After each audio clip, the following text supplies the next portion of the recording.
Hello and welcome to Sunday School. The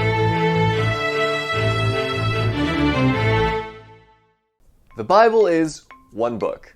It tells one story with lots of little parts. The one story is the story of God saving humanity. That began when humanity learned to sin in the Garden of Eden, and we've just been telling the story since then.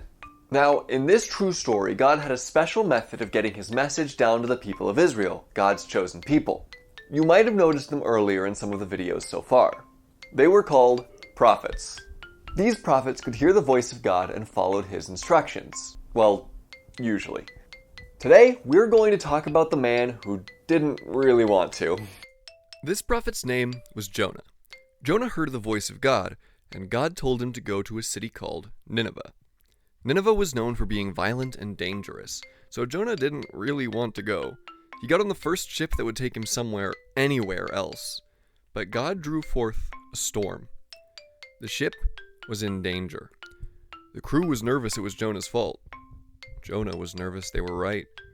He told them to throw him overboard to spare themselves God's wrath. He knew God only wanted to punish him. As soon as Jonah was thrown overboard, the seas calmed.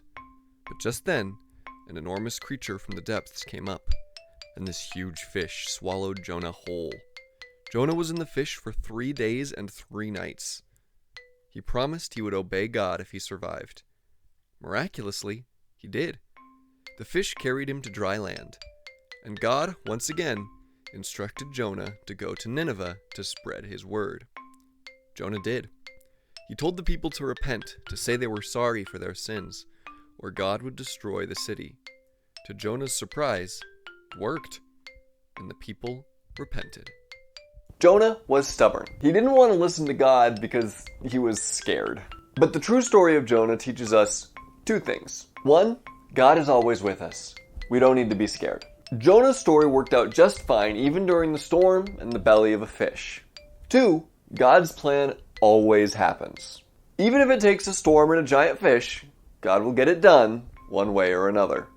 For you and me, it doesn't usually take a giant fish, but you never know. Anyway, this story comes from the book of Jonah. Here are some questions to talk about. Why do you think Jonah was so stubborn? Why do you think God chose Jonah? Why do you think God wanted to save Nineveh? Next week, we'll talk a bit about how God finally enacted his biggest plan.